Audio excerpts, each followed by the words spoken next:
Merci Jean-Paul, merci Aurélien de m'avoir invité à parler de ce sujet qui me passionne, l'hésitation vaccinale.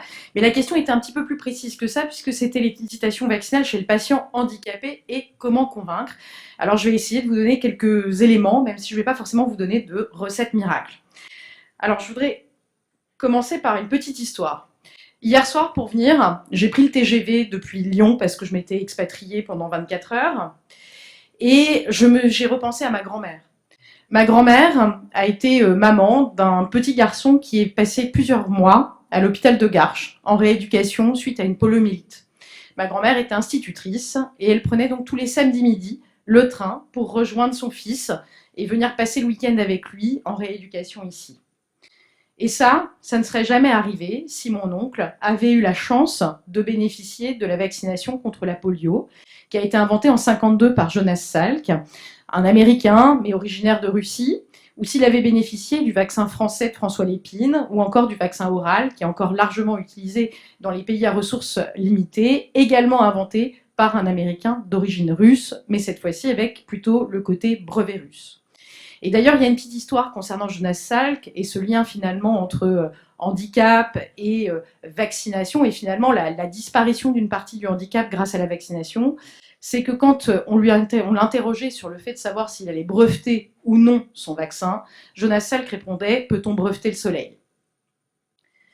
Et effectivement, on voit ces images de patients atteints de polio qui découvrent que la vaccination a permis de triompher de cette pathologie. Mais de l'autre côté, il y a aussi une autre forme de handicap qui, elle, a été finalement source d'hésitation vaccinale encore plus. Et c'est le cas de cette énorme fake news et de cette de cette grande publication particulièrement discutable et qui a mis plus de 20 ans à être discréditée et rétractée dans le Lancet. C'est la publication par Andrew Wakefield qui imaginait, on va dire, un lien entre troubles autistiques et vaccination contre la rougeole. Et vous savez que malheureusement, alors que la publication a été rétractée dans le Lancet finalement assez récemment, Andrew Wakefield est également relativement proche de Donald Trump et que, bien entendu, s'est passé ce qui devait se passer concernant la vaccination contre la rougeole aux États-Unis, qui n'est plus clairement recommandée, et une explosion des cas de rougeole. Alors finalement, qu'appelle-t-on l'hésitation vaccinale? C'est le fait de retarder ou de refuser une vaccination sûre, ou même finalement de la faire malgré des doutes concernant son efficacité ou sa sécurité, malgré sa disponibilité. En 2019, l'OMS a considéré que c'était l'une des 10 plus grandes menaces sur la santé publique, avec une pandémie de grippe. Alors on a eu finalement une pandémie de Covid-19. Et ce phénomène, en fait, souvent quand on parle d'hésitation vaccinale, on imagine tous dans l'inconscient collectif les gens opposés à la vaccination, ce qu'on va appeler les anti-vax. Ça, c'est une part très minoritaire de la population. Et la population hésitante, elle représente près de 35 à 40% de la population française. Et finalement, elle va dire oui pour certains vaccins, non pour d'autres, ou peut-être, et va finalement attendre. Et c'est probablement sur cette population-là qu'on va pouvoir gagner en essayant de discuter avec eux et de mettre en place des techniques qui vont marcher pour les convaincre. Alors depuis 2013, l'OMS est particulièrement intéressée à la question de l'hésitation vaccinale et il y a des déterminants qui ont été établis. Alors les premiers, c'était la confiance envers les vaccins, confiance envers les autorités qui établissent les recommandations vaccinales. La perception du risque de la maladie, alors c'est même l'inverse puisque en anglais c'est la complacency, c'est-à-dire le fait de ne pas percevoir que la maladie prévue par la vaccination est risquée. Et puis les aspects pratiques, notamment le coût, la difficulté d'accès à la vaccination. Depuis, il y a de nombreuses dimensions qui se sont ajoutées. Le calcul individuel, c'est notamment le fait de dire est-ce que c'est bénéfique pour moi de me faire vacciner par rapport au risque que je prends d'avoir mal au bras. La responsabilité collective, alors qui est plutôt une attitude associée à des gens qui sont très pro-vaccin, c'est-à-dire qui se font vacciner essentiellement pour prévenir la maladie chez les autres. L'adhésion aux règles, par exemple la compliance au port du masque au moment du Covid-19, l'adhésion aux tests complotistes qui bien entendu est inversement corrélée au fait de se faire vacciner, la confiance envers les autorités plus spécifiquement et le conformisme social, et ça marche bien notamment dans les milieux professionnels. Si mes collègues se font vacciner, je vais me faire vacciner. Alors j'ai trouvé, c'est assez difficile j'ai pas trouvé beaucoup de papiers spécifiques à hésitation vaccinale en situation de handicap, mais je trouvais cette étude qualitative assez intéressante, qui comparait en fait l'attitude vis-à-vis de la vaccination de parents d'enfants qui avaient des troubles autistiques avec des parents qui n'avaient pas d'enfants, soit avec un autre handicap, soit un enfant sans handicap. Et globalement, effectivement, finalement, la fake news d'Andrew Wakefield fait beaucoup de mal, puisque les parents d'enfants avec des troubles autistiques disent qu'ils seront assez réticents à l'idée de faire vacciner leur enfant, leur deuxième enfant s'ils en ont un autre, et éventuellement à continuer le protocole de vaccination. Alors, est-ce que la situation de handicap a-t-elle un impact sur l'hésitation vaccinale? Je vous ai montré des déterminants, et notamment le déterminant aussi sur les aspects pratiques. Et moi, je ne viens pas du tout du monde de la rééducation, donc je me suis d'abord demandé, finalement, est-ce que ça peut être vraiment un gros problème? Et effectivement, j'ai pu revoir que près de 30% des plus de 15 ans avaient au moins une limitation fonctionnelle sévère ou une restriction forte dans les activités de la vie quotidienne, et c'est associé à un renoncement aux soins. Donc ça veut dire aussi que si je vais moins voir de professionnels de santé, ou en tout cas que sur des problématiques par exemple aiguës, eh ben je vais globalement, simplement pour des aspects pratiques, être moins vacciné. Donc ces barrières, elles sont peu explorées dans le champ spécifique. Il y a un papier que j'ai identifié pendant la période Covid, qui globalement sont les mêmes barrières et les mêmes motivations que dans la population générale, avec peut-être un petit point sur les facilitateurs, qui sont l'approche communautaire. Et puis bien entendu, comme facilitateur aussi, ce qui est important, c'est de voir que c'est les professionnels de santé. Nous sommes les premiers à pouvoir impacter la prise de décision de nos patients. Alors, ce qui est peut-être un petit peu différent de la vaccination, notamment des enfants et des nourrissons, c'est que finalement, dans la vaccination des personnes handicapées, un peu comme chez l'adolescent, j'ai envie de dire qu'il y a 3 décideurs. Il y a le professionnel de santé, il y a l'individu et il y a l'aidant. Et ces 3 personnes se situent dans une société qui évolue et dans laquelle, effectivement, il y a les réseaux sociaux, il y a les différentes fake news. Alors, que peut-on faire ?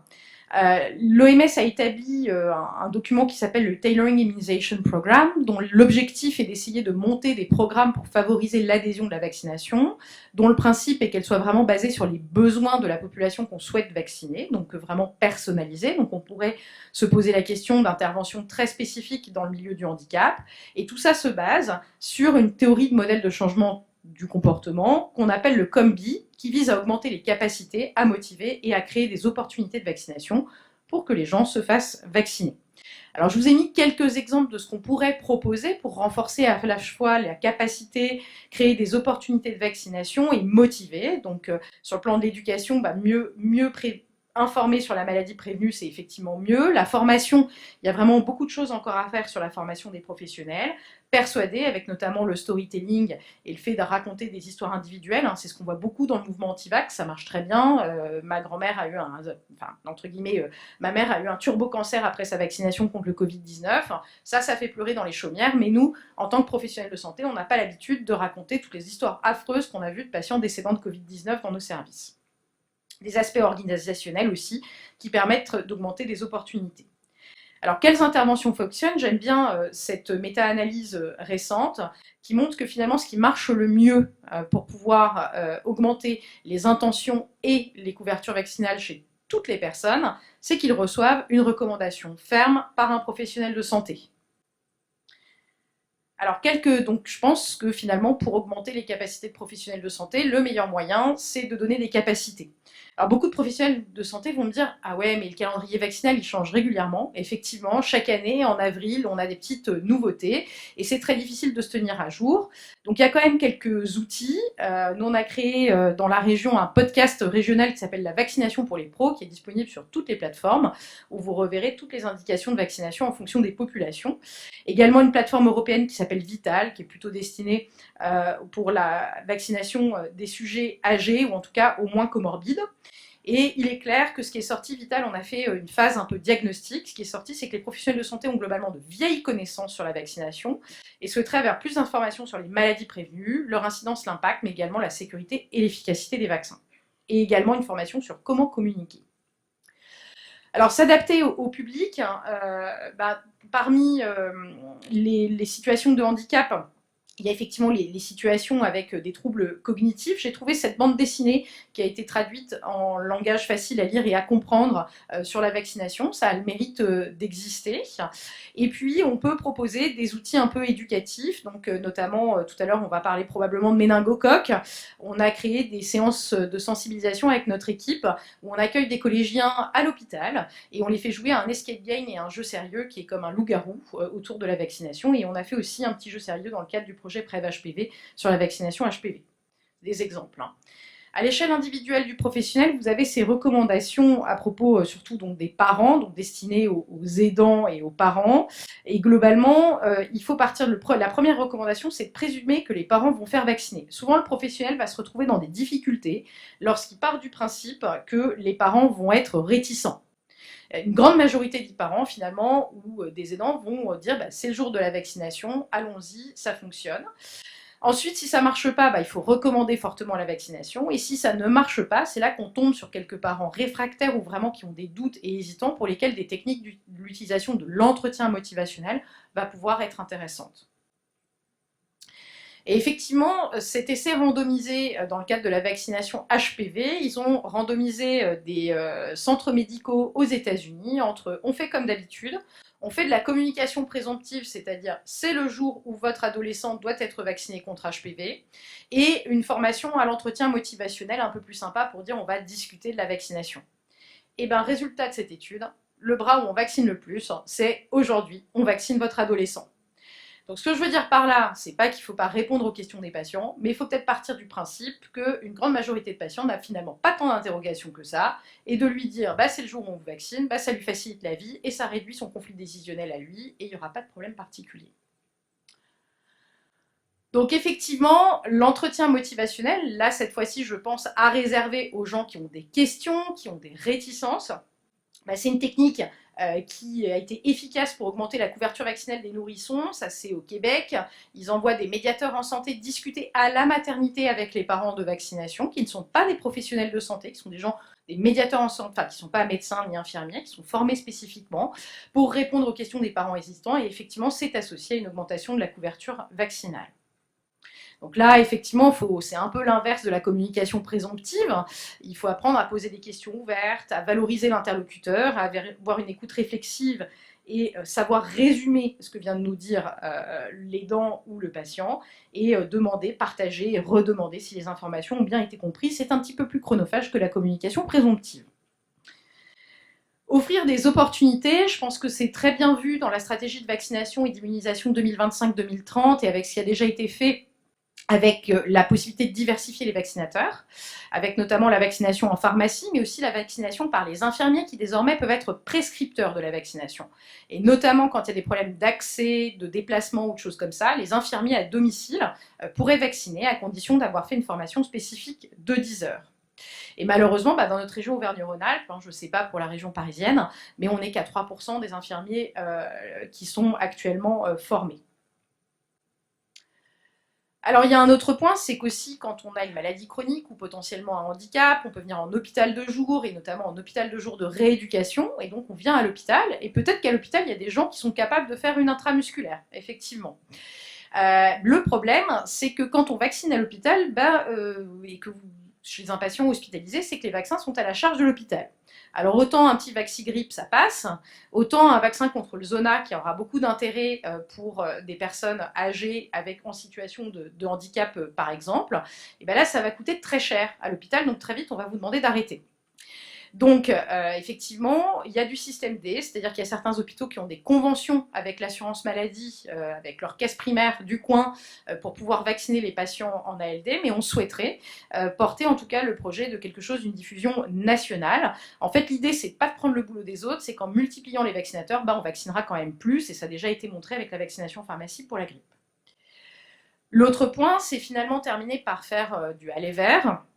Donc aujourd'hui, c'est quand même, effectivement, on a su faire pendant la pandémie de Covid-19. Il y a plein de choses qu'on a su faire pendant la pandémie de Covid-19, mais qui ne sont malheureusement pas rester. Et donc on réfléchit à la possibilité d'avoir des équipes mobiles de vaccination, notamment des bus de vaccination. Et également, il faut vraiment qu'on arrive à ce que les infirmiers libéraux à domicile vaccinent et donc fassent la formation et surtout soient convaincus. Parce que malheureusement, quand je vous dis que le premier levier, c'est la recommandation par un professionnel, il y a parmi les professionnels de santé un gradient d'hésitation vaccinale qui peut être lié à un défaut de formation, par exemple, initiale, ou à moins de connaissance de la recherche clinique et de la science, par exemple, qui fait que malheureusement, il y a un peu plus d'hésitation vaccinale chez les paramédicaux que chez les professions médicales. Il y a l'école aussi qui peut être un lieu de vaccination. Vous savez que cette année on vaccine contre HPV et contre le méningocoque au collège. Ça avait été montré dans un essai randomisé en cluster auquel j'ai eu la chance de participer pour la vaccination HPV, où on a éduqué les collégiens et on les a vaccinés à l'école, et effectivement on gagnait de nombreux points de couverture vaccinale, et c'est confirmé par la campagne de vaccination HPV en milieu scolaire qui montre une forte augmentation de la couverture vaccinale HPV aussi en France, qui était extrêmement basse. À ceci près quand même que je trouve que la communication autour de la campagne de vaccination HPV est très parent-centrée et que malheureusement on oublie ce troisième acteur qui est l'adolescent. Alors quelques messages pour terminer. Donc j'ai pas trouvé de données très spécifiques pour l'adhésion à la vaccination chez les personnes handicapées, mais on voit bien qu'à partir du moment où il y a des problèmes de contraintes, clairement c'est une population qui va forcément être impactée. Il est très probable qu'il y ait un impact de la nature du handicap aussi, et on l'a vu avec notamment les parents d'enfants souffrant de troubles autistiques. Il y a un impact peut-être de la connaissance et de la littératie en santé. Le rôle des professionnels de santé, et vous devez en être convaincus, est majeur, que parfois on est nous-mêmes hésitants, on n'est malheureusement pas forcément suffisamment armés sur la vaccination, qui est un domaine qui évolue actuellement très vite et qui peuvent avoir des difficultés à communiquer avec leurs patients sur cette thématique. Et donc, si j'ai quand même un message, je trouve que la communication présomptive, ça marche chez un grand nombre de patients, donc n'ayez pas peur d'être clair et multiplier les opportunités de vaccination. Donc s'il y a des infirmiers dans la salle, n'hésitez pas à vous former notamment. Et je vous remercie, puis je remercie aussi toute l'équipe de mon service qui a l'habitude de suivre toutes nos bonnes idées pour sensibiliser, notamment lors des journées mondiales de lutte contre la méningite.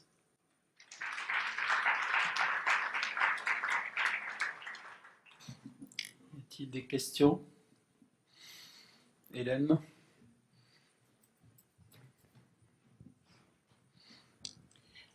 Merci beaucoup pour votre présentation. Je voulais juste revenir, pour ce qui est d'arriver à discuter avec les patients et de les convaincre. Moi, ce que je trouve assez désarmant, c'est un certain nombre de patients, ils veulent bien, vous l'avez dit au début, ils veulent bien se laisser passer là. Moi, je suis plutôt sur le versant respiratoire, donc c'est grippe, Covid, pneumocoque, et avec des patients qui me disent, je fais le Covid, mais je fais jamais la grippe. Enfin, je veux pas de la vaccination antigrippale.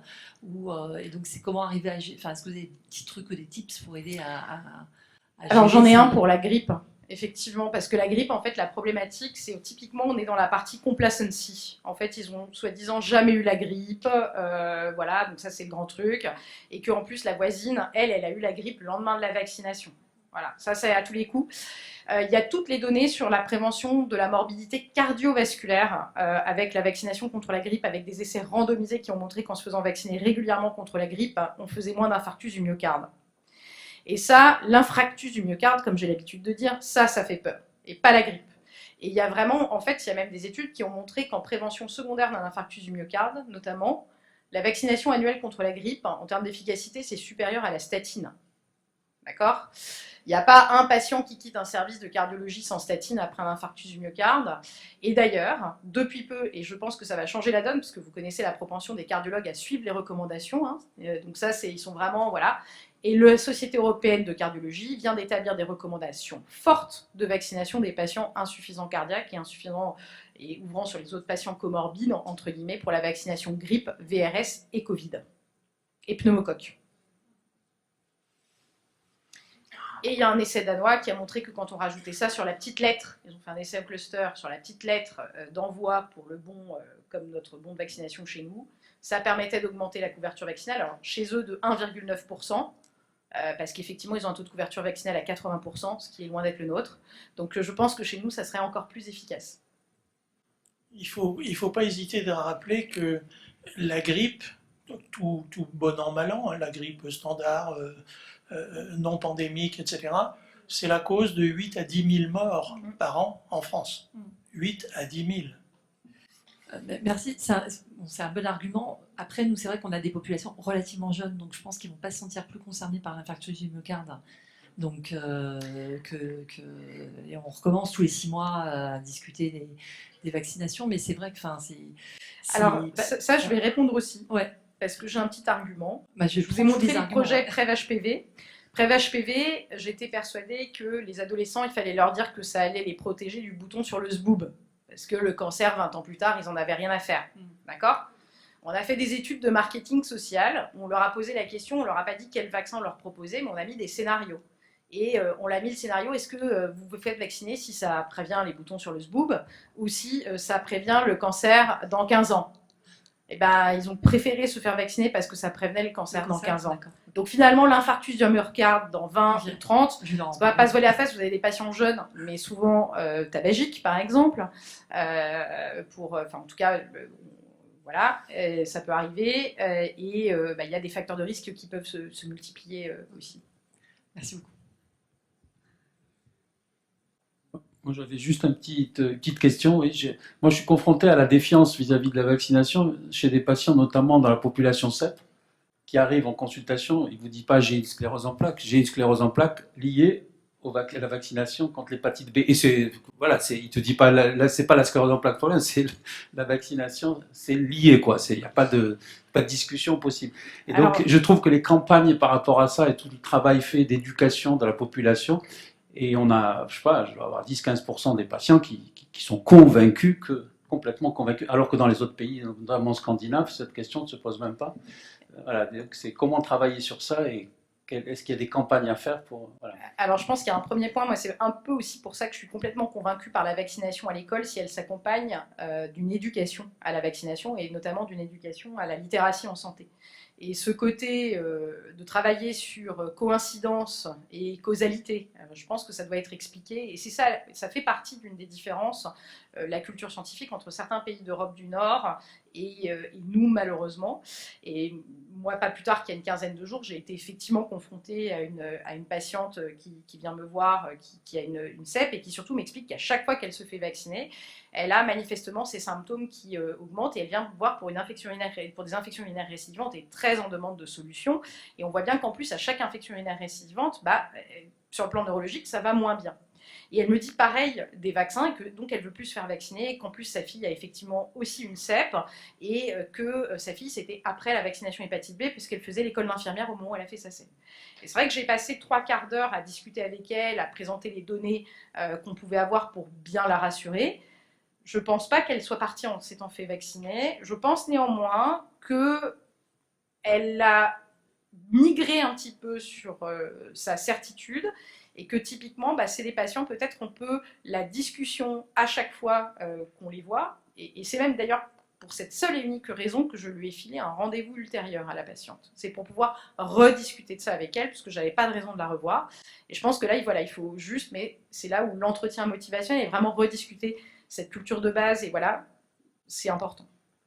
Voilà, une prise. Oui.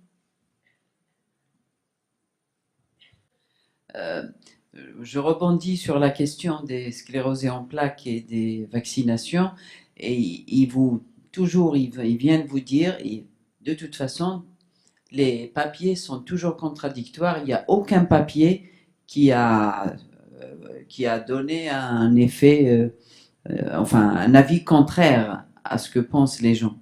Donc c'est... Alors si, il y a une grosse littérature, notamment dans tous les pays d'Europe du Nord, avec des analyses de registres et des comparaisons de l'incidence de la CEP en population vaccinée et en population non vaccinée, qui très clairement ne montrent pas de surrisque. Donc les données scientifiques sont en faveur de la vaccination et c'est hyper important de vacciner cette population-là, parce que pour certains, ils ont notamment des traitements un peu plus, l'ocrelizumab par exemple ou autres, qui vont vraiment augmenter le risque infectieux, notamment Covid-19, et il faut vraiment que ce soit des populations qui soient particulièrement bien vaccinées. Donc non, les liens, il y a même beaucoup de données, Brigitte Autran fait chaque année un cours à un master de vaccinaux que je co-coordonne, donne sur le risque d'événements immuno après vaccination chez des gens qui avaient déjà une pathologie auto-immune, et il n'y a pas de surrisque. Et surtout, il faut vraiment expliquer la vraie problématique, c'est que les gens n'ont pas peur de la maladie infectieuse, mais ont peur de la maladie auto-immune, parce que grâce à la vaccination, certaines maladies infectieuses ne font plus peur. Si aujourd'hui, les Américains ne se font plus vacciner par la rougeole, certes, il y a une épidémie, pour la rougeole, certes, il y a une épidémie actuelle, mais c'est parce que ça n'a rien à voir avec la rougeole avant l'avènement de la vaccination. S'ils y retrouvent une vaccination, enfin une épidémie de très grande ampleur avec un fort impact et tout ça, ils vont se faire revacciner, très clairement. Merci. Un des problèmes, je rebondis dans la discussion, mais un des problèmes de la prévention, vaccinale entre autres, mais de la prévention, c'est que si la prévention marche, il ne se passe rien. Et donc il est difficile de convaincre les gens de faire des efforts pour rien. Vous avez qu'à voir autour de vous le nombre de pneumologues qui sont en train de fumer en interprétant des radiographies de cancer. Voilà, le rien. Pour ce rien, vous avez tous les emmerdements, excusez-moi d'être trivial, mais tous les emmerdements de la vaccination, y compris l'idée d'un risque potentiel, etc., etc. Et c'est extrêmement difficile à vendre, ce rien.